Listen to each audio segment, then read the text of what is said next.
Assalamualaikum warahmatullahi wabarakatuh. Salam sejahtera, Bapak Ibu guru hebat untuk pendidikan Indonesia maju. Perkenalkan, saya Retno Tri Rahayu, guru mata pelajaran Pendidikan Agama Islam di Sekolah Dasar Negeri Grudo 4 Ngawi. Di sini saya akan membagikan sebuah video yang berisi inovasi pembelajaran diferensiasi melalui labbook serta pemanfaatan krisis paper mode sebagai asesmen formatif pada peserta didik. Pernahkah Bapak Ibu mengalami suasana kelas yang jenuh, membosankan, dan antusias siswa sangat kurang dalam mengikuti pembelajaran? Jika iya, saya pun juga mengalaminya. Sesuai dengan observasi yang saya lakukan pada peserta didik, dari observasi tersebut, saya menarik sebuah kesimpulan bahwa mengapa peserta didik kurang antusias, bosan, dan tidak dapat aktif dalam mengikuti rangkaian pembelajaran. Penyebabnya adalah mungkin kita sebagai pendidik masih menjadi pusat utama dalam pembelajaran. Padahal, pada kurikulum Merdeka sekarang ini, posisi kita bukan lagi menjadi seorang center of learning, akan tetapi bergeser menjadi seorang fasilitator. Di mana fasilitator ini adalah pendidik membantu memudahkan proses dan memberdayakan peserta didik dalam mencapai tujuan belajar. Pendidik memberikan kesempatan kepada peserta didik untuk mengekspresikan ketertarikan, semangat, dan kreativitas siswa. Jika seorang pendidik masih menjadi pusat pembelajaran semata, maka siswa dituntut untuk selalu mendengarkan penjelasan guru tanpa memahami minat dan gaya belajar siswa itu beragam. Apalagi setiap siswa memiliki keunikan dan karakteristiknya masing-masing. Tentu saja, semua tidak sama antara satu dengan yang lainnya. Pembelajaran diferensiasi menjadi salah satu solusi agar kelas bisa lebih hidup, serta siswa dapat terlibat secara aktif dan kolaboratif terhadap pembelajaran. Di sini, saya melakukan asesmen diagnostik untuk mengetahui kemampuan dasar dari siswa, serta minat dan gaya belajar mereka. Mengetahui hasilnya, saya membagikan mereka menjadi 3 kelompok. Ada visual, audiovisual, dan kinestetik. Selama pembelajaran berlangsung, yang menjadi fokus utama saya sebagai seorang pendidik adalah peserta didik. Bagaimana agar peserta didik dapat enjoy dalam mengikuti pembelajaran, dapat menuntun mereka memiliki pikiran yang kritis dan solutif, serta dapat melakukan hal-hal yang kreatif dan inovatif. Di awal pembelajaran, seperti biasa saya melaksanakan pembiasaan terlebih dahulu, berupa bertanya kabar para siswa,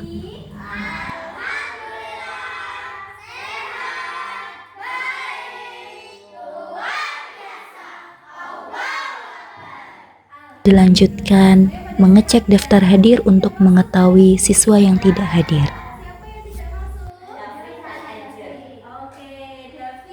Kemudian pembacaan doa secara bersama-sama sebelum memulai pembelajaran.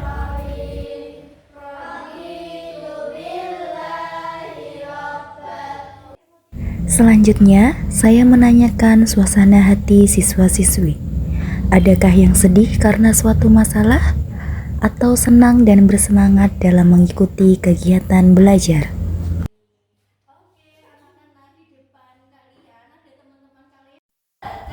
Kemudian saya mengajak peserta didik untuk ice breaking agar mood siswa bagus dan juga bersemangat.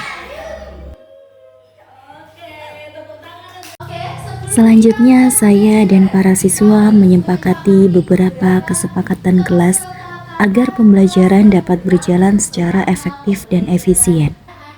Sebelum masuk pada inti pembelajaran, saya melaksanakan apersepsi untuk mengetahui pemahaman siswa terhadap materi yang akan diajarkan. Di sini saya menggunakan apersepsi melalui word wall. Peserta didik diminta mencari kata kunci yang berkaitan dengan materi.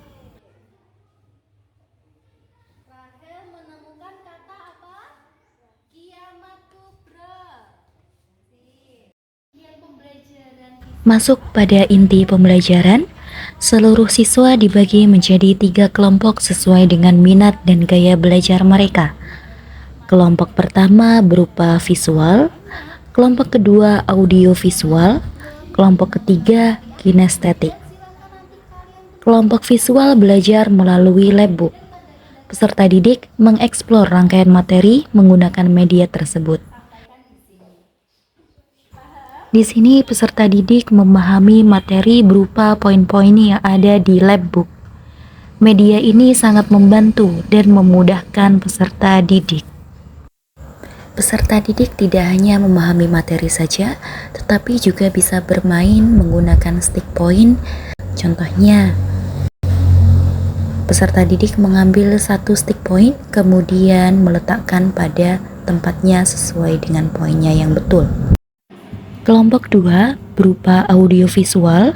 Peserta didik memahami materi melalui film dan lagu yang berkaitan dengan materi yang diajarkan. Ini memudahkan peserta didik untuk mengolah informasi melalui indera penglihatan dan juga indera pendengaran.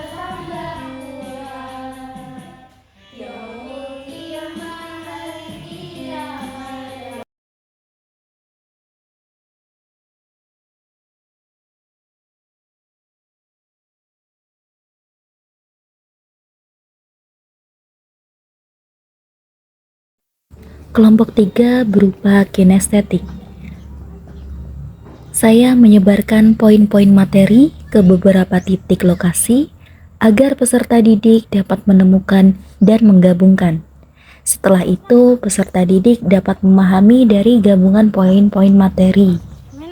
Mereka sangat bersemangat karena layaknya mencari sebuah harta karun. Dibaca ini kira-kira kamu menemukan apa saja?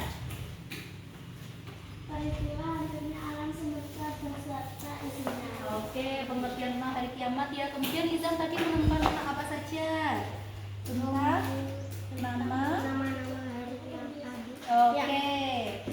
Izam menemukan nama-nama hari akhir. Kemudian Rashid menemukan apa?